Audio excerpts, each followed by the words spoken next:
Hello, everyone. Hi everyone. So, welcome back. Welcome to this episode of She Thrives.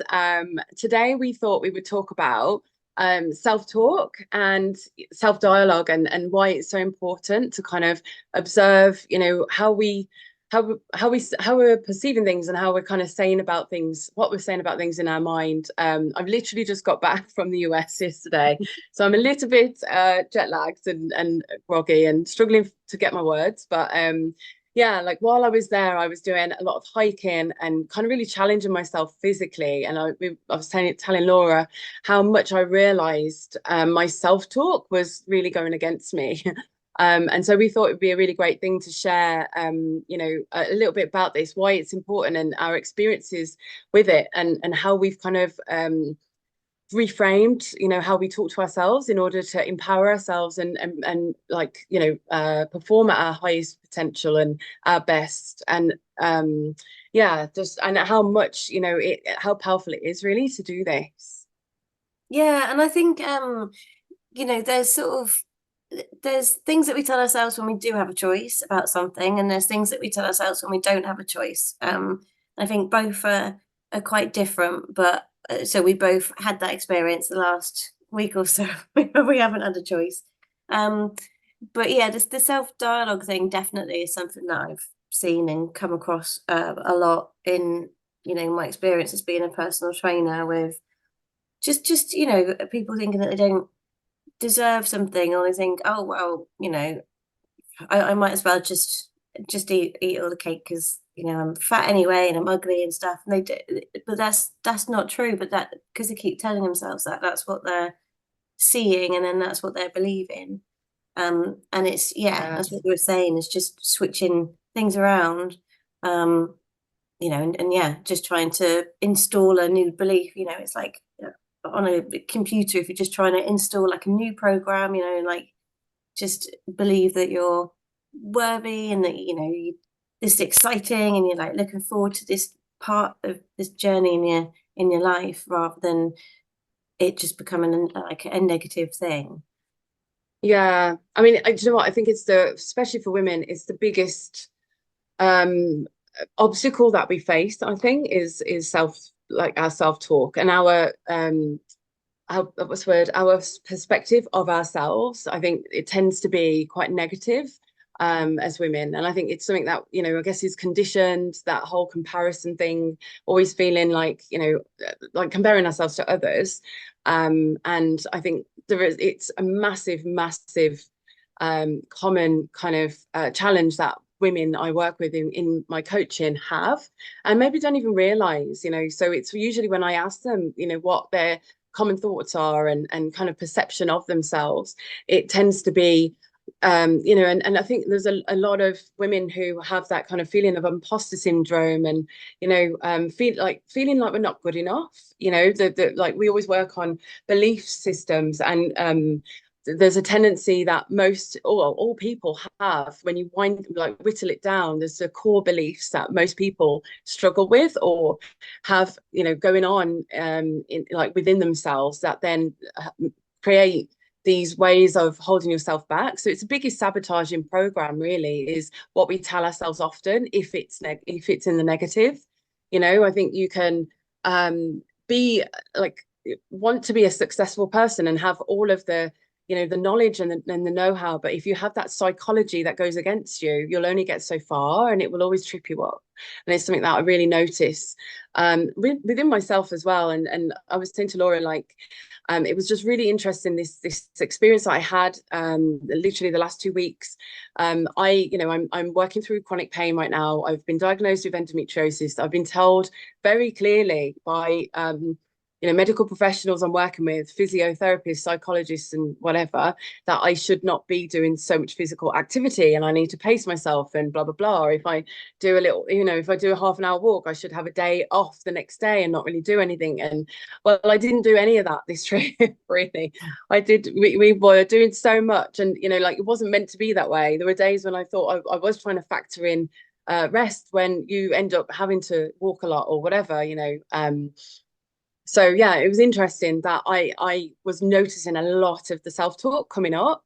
And if anyone is like uncertain of what this means, or this is new, a new, way of thinking, I guess, there, when we're doing certain things and you have that thought in your mind, like I can't do this, or I'm not as good as them at doing this, or I'm too big for this, I'm too fat for this, I'm too young for this, too old for this, whatever it might be. This is self-talk that we have. And it's interesting, a lot of people have this in their mind without like really knowing it's there or observing it, or like, so it's going on unidentified in the background. But it's almost like, you're talking about like us being like a computer. I can't remember what you said about like, yeah, reprogramming a computer. It's almost like when you have these thoughts that are negative and self-deprecating or whatever, they're like, it's almost like viruses in your system, in the computer system, and they're slowing the processing down. They're creating, like issues happening, and eventually they'll just stop the whole thing. Like you're not getting the end results that you want because these viruses, these thoughts that are going against you, or questioning everything, or, like sort of making you feel less than, they're holding you back. And I think it's like Laura was saying, it's only usually when something has happened that you notice it. Like, but it's almost like, yeah, like, we're dialed, when you have, you're dialing into a radio station and you're not quite getting it like clear, and you've got all this interference coming in. It's like that, like in the background of our minds all the time. And it's so, so important, I think, to observe it and realize what your most dominant thoughts are, because if they are not empowering you, then they're going to be holding you back or slowing you down, and they're going to be interfering with, the being your best self or living your best life, however you want it to be. And that may be, if you're having struggles for, like, achieving whatever you want to achieve, it might be down to these like thoughts, this self-dialogue that you have. Especially if it, like, it's a shame as well. I think a lot of women have an element of self-loathe. We kind of look at ourselves and especially a set like like our appearance, like, oh God, I'm like, my bum is too big, or I'm this or I'm that. And we know with eating disorders, you can have somebody who is perfectly, reasonable size, say a size 8 or 10, and they really see themselves as being fat, and seeing themselves as being obese. And it just shows that it's not, our brain and our mind can really deceive us based on our thoughts, what we tell ourselves we see. So it's really, really important to, like, observe it, catch it, and reframe it. And so that's what I noticed in my experience. We ended up doing these hikes in Yosemite. It was always my dream to go to Yosemite National Park. I used to love watching Yogi Bear when I was young. And I love nature anyway, and I love being in the middle of massive nature, and it's just so awe-inspiring. And I knew there was kind of like, waterfalls, and it was just really beautiful, and the big, redwood trees and the sequoia trees. I just love trees, so that was in my mind. I didn't really think about doing hikes. It wasn't really on my, in my agenda. But I went with my boyfriend, and he's always active, can't stop still. He's been definitely a challenge for me, like challenging me to kind of push past physical boundaries that have been set by me, I guess, by, like the medical people that have been telling me what I can and can't do. And so it was interesting. It really reminded me of, the retreat I went on, where we did a lot of physical activities. We climbed volcanoes and got all these things that I thought I couldn't do. And, at that time, that was 12 years ago, that was when I overcame fibromyalgia through, working with cacao and sort of shifting the energy and the mindset around it, but then also doing these physical challenges and realizing what I was telling myself most dominantly, like, I can't do this. This is too hard. Like, what if I get ill? What if this? What if that? And I had to keep challenging that. And I think it was almost like rewriting the computer program as you're physically going through the motions. It was really powerful back then, 12 years ago. And I swear, like, this was meant to be a holiday. I kept like changing. I kept reminding him, this is not a holiday for me. This is a trip. It's an adventure. But this is like challenging me in every way, like each day. We had break days, but like this Yosemite trip was 4 days, and like just doing even smaller hikes was a struggle for me. And I had to keep like reframing how I was saying it, and no, like not worrying about the next day. And so I had to literally speak out to myself, and because it was just with my dominant thinking, it was just like these crowds of, thoughts like, oh my God, what if I get ill? What if I can't do that? What if, like, the one point I was saying to Laura, like, it was such a hard climb going up this one thing. Another thing is as well, I wasn't really certain, it wasn't clear to me like what it was going to be like. I thought it was going to be a couple of hours, like, yeah, bit of a challenge in places, but like a nice walk. I thought it wasn't at all. Parts of it I was actually climbing boulders.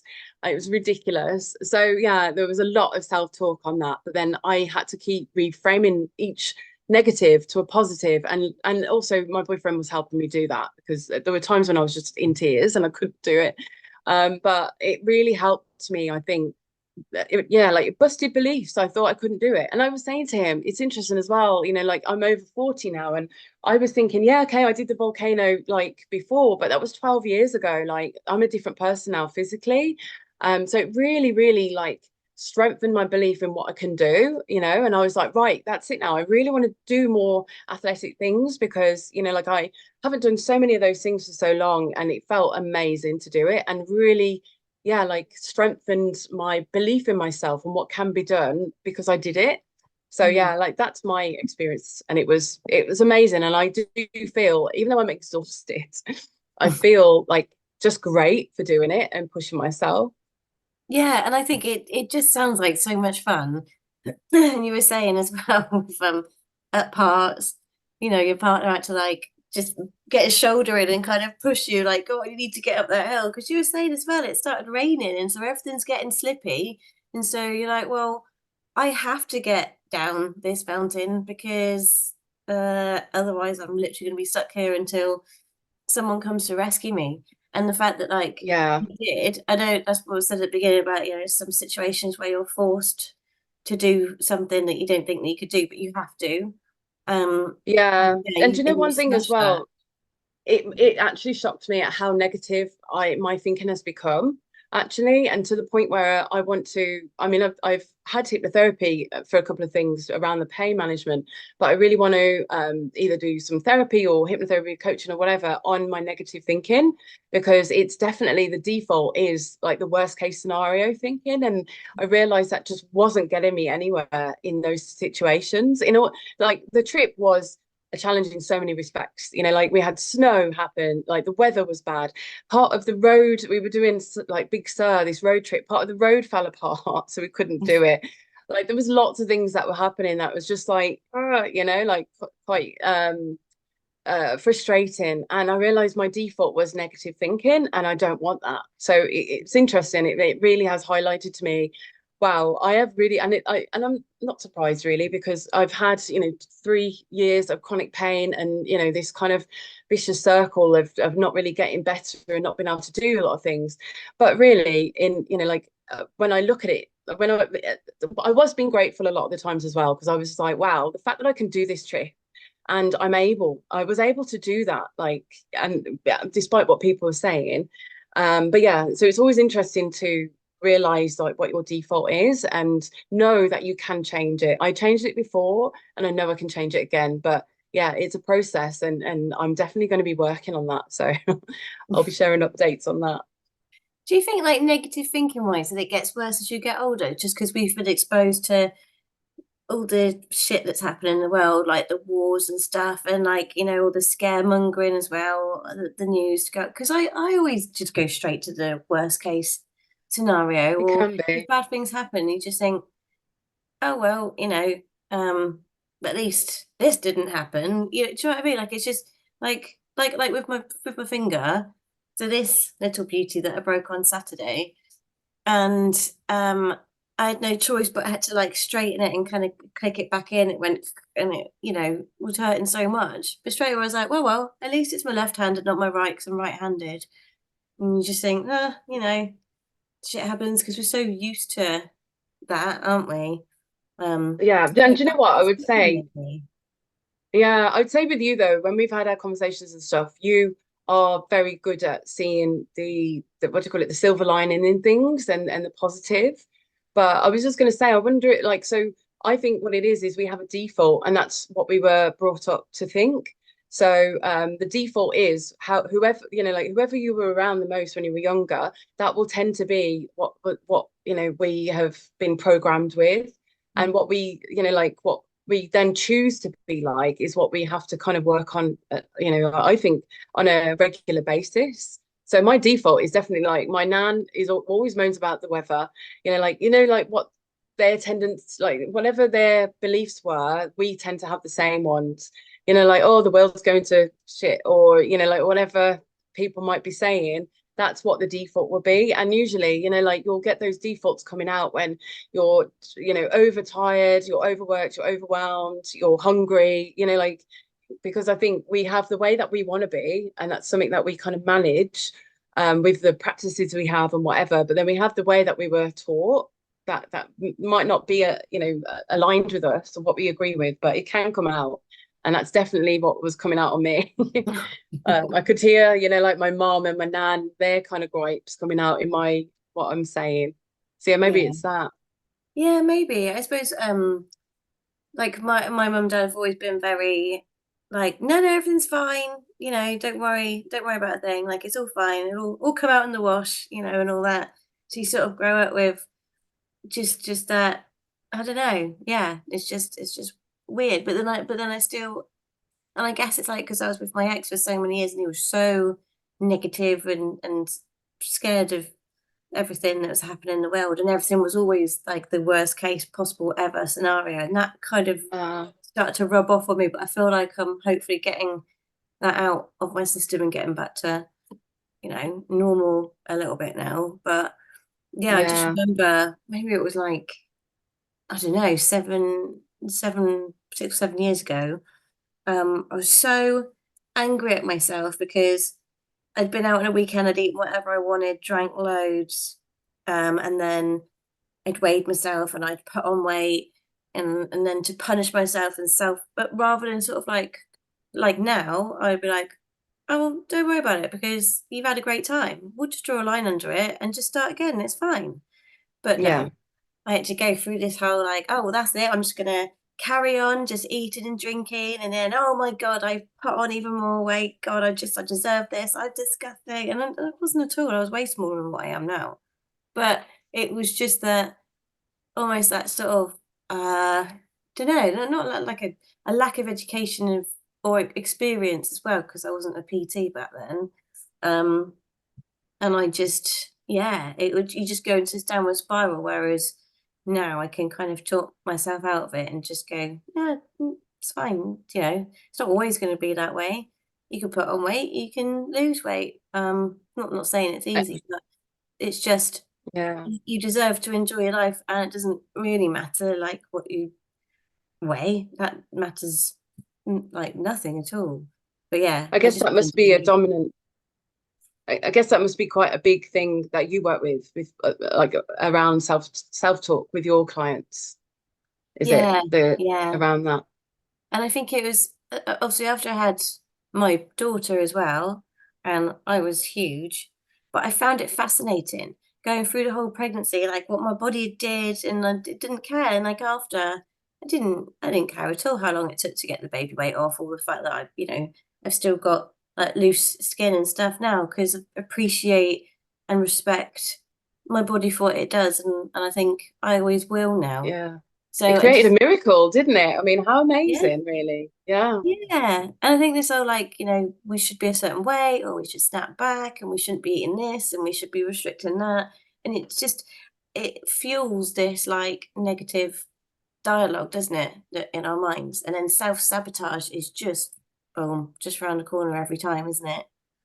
So Yeah. yeah, That's the thing. It's like your thoughts create your reality. Like what you think over and over. You know, like if you think about something that you think about it that's happening in the future that scares you. So, you know, like we've all had an interview where you're like, oh God, or you know, mm, we've had to do something that like Will Smith talked about this actually. He said how I think for one of his birthdays, maybe his 50th, he decided to do what do you call it? A plane jump.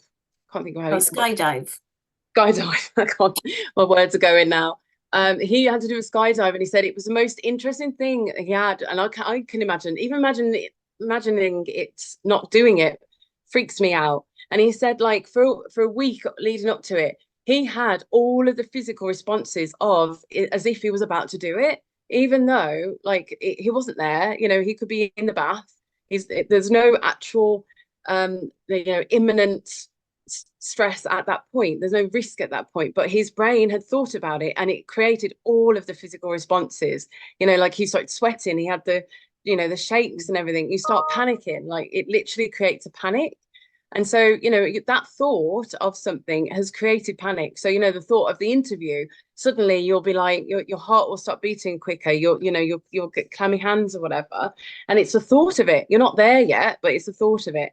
And a lot of people do this, and I know I do it as well. Like I think about when I used to do my retreats, and I think about all of the things that I need to do, for it. Like it will create this whole stress response. And so it's like realizing that a thought does create a physical reaction in the body, and it creates an emotional response as well. So that one thought will create adrenaline coming out, cortisol releasing, like all of these different things in the body. It will create, it will shift your thinking from expansive thinking to really reduced limited thinking, like the kind of the left brain thinking, or the fight flight kind of thinking. It goes into survival mode. So so remembering that, like, our thoughts have power over our actions and what we will do.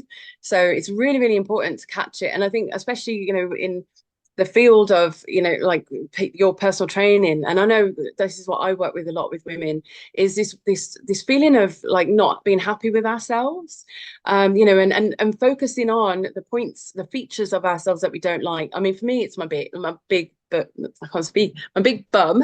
But like I think, I don't know, I'm really kind of, what's the word, I'm focusing on it so much that I see it as a big thing, but then actually like like I don't know, the feedback that I get is not how I see it. Do you know what I mean? Like we see our features that we don't like worse than what other people see them. Like my hair as well, I've always had an issue with my hair, like it's so big and frizzy and it's hard to manage or whatever. I'll focus on that so much that like I'm seeing it as an issue, and maybe like, oh, I'm seeing it as like it has to be perfect because I'm not happy with it, but it's fine. No one notices. When you think, oh my God, people are like staring at me, or there must be like, we're making these things out to be such a big thing because we're going into this survival mode, because we're thinking so much in the negative. We're creating realities that are not true in our minds. Like we're literally like distorting what the reality is, and our mind can do that. It will distort, and it will find examples of how this is a wrong thing for us because it thinks that we want to do that.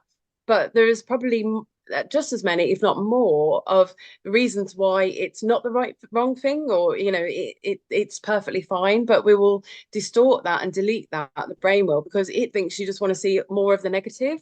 So there's a science behind it. Like if we think negatively, our brain will bring more thoughts of negativity. It will bring us emotions that will make us feel negative, and it will bring the physical, things in our body that manifest negative. So eventually, like, you'll just have this negative day.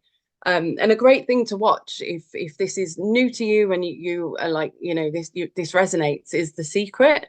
It's a little bit like basic now, but it really kind of highlights this, how your thoughts create your reality. And another thing I wanted to bring in with that as well is there's a woman called Louise Hay, and she talks about self-talk, and especially with women, I think, because through the ages we've been conditioned to see like we must look perfect and we must be perfect, and we have all these things that we have to conform to.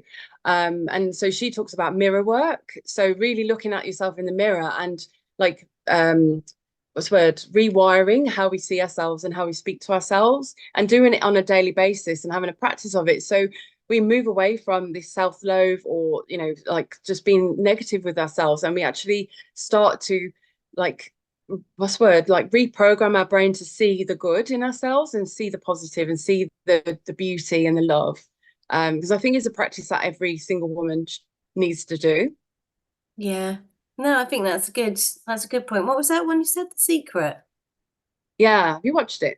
No, I haven't. Is that on, what's that? It's probably Netflix? on Netflix, I think, but I'll have a look at where it is, and I'll put a link in for YouTube. But it's like it's a how can I mean, this has been going on for like it's been out for ages, but it's basically talking about the law of attraction and how we attract, like we become a magnet to whatever we focus on. So if we're focusing on the negative, so this is why you say, use an example of a woman who feels fat, even though everyone says that you're not, and actually they're probably not. Well, they're not, but we feel like, oh, I'm so horrible and I don't like this part of me. We've like, I know I've been there, and we've spoken about this before.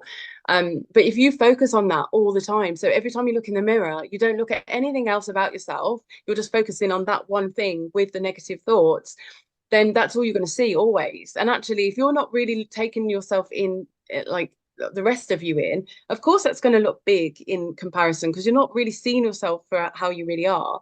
So you're focusing on that one feature that you think is not good. You'll then like condition your brain to look at other people who are what you want to be, not what you are. So, or also, I guess this is how people are. Anyone with the feature that they don't like in themselves, they'll have that kind of same judgment, the critical judgment on those other people. And so then your brain starts to pick out people who you wish you were like, and you'll see more and more of that, and people who like remind you of what you don't like about yourself, and you start to form your reality in that way. That's like the negative way.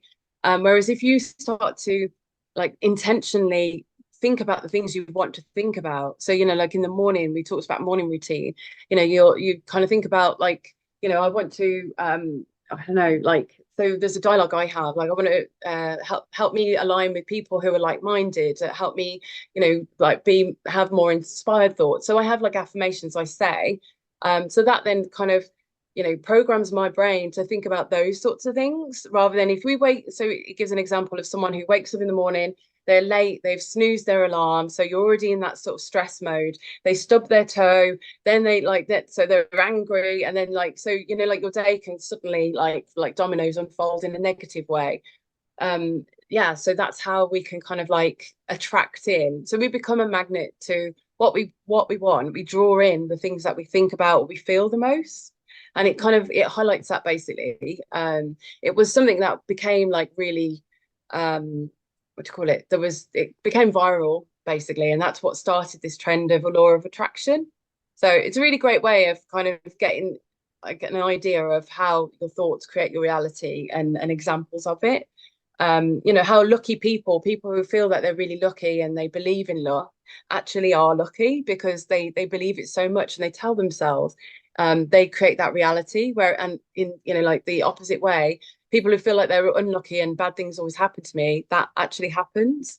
So there's lots of examples of that and research. So it is like it's a thing, and so if we can keep addressing it in ourselves and like wire ourselves to be positive and to kind of think positively, and have that self-talk, like yeah, your life will be just so much more the way that you want it to be. Yeah. No, I think that's yeah, that's a really good thing to say actually, because it like positivity it just attracts positivity, doesn't it? Like, if you've got that one person who's really positive, everyone wants to kind of be around them. If you've got that one person who's just like just negative all the time and just really angry, like, no one wants to really be around that person. You wouldn't really want to be that person either, because that can't be a fun way to live. So, and I think by being more of a positive person, when bad things do happen, you're more likely to be able to like deal with them better. Yeah, because you can Because you're not see other thinking, options. yeah, yeah, Yeah, whereas if you're always focused on the negative, or you can see that negative, you can't see the other options that could be available. And I mm, think also it's an interesting gauge as to how we're thinking most dominantly, because yeah, like by that law of attraction, if you are like maintaining a good positive self-talk, and positive as in not fake positive, but you really believe it and you feel positive, like that's all. Or like you're just you're framing your self-talk in an empowering way, then you will only be around like the same kind of people, like-minded people. You'll notice when a really negative person comes in, but generally they don't want to be around someone who's really positive either. So I yeah, think if you notice you've got negative people around you, you need to sort your self-talk out, because you only attract what you are. And that's something else I noticed, you know, like I noticed that I was, when I went back into the hospital, there was people complaining around me, and I thought, oh my gosh, like my energy is not right. Like I'm attracting negative people. I need to sort my self-talk out, like, because I don't want that. I only want to attract like-minded people into my life. So it's Yeah. a good gauge to have. But I think it's something definitely in both of our industries. Like, you know, we work with this a lot, don't we? Like Mm. people not, yeah, needing to kind of check in with their self-talk and really working, you know, creating a self-dialogue that empowers them, not brings them down, which, you know, happens to all of us. And it's, I think it's something that is important, an important practice to have, like often. Yeah. Oh, I think you're right. And Yeah. I think hopefully we've kind of given people just some good food for thought for today as well. Um, and yeah, so we will be back next week, and we'll put any links as well to the secret and everything like that in the post from today. And obviously welcome anyone's questions, if anyone, or comments, or any experiences that people have had. Yeah. Sharing always helps other people. But yeah, otherwise, hope you have a good rest of the week, and we will see you next Friday. Yeah. See you next Friday. Bye, everyone. Bye.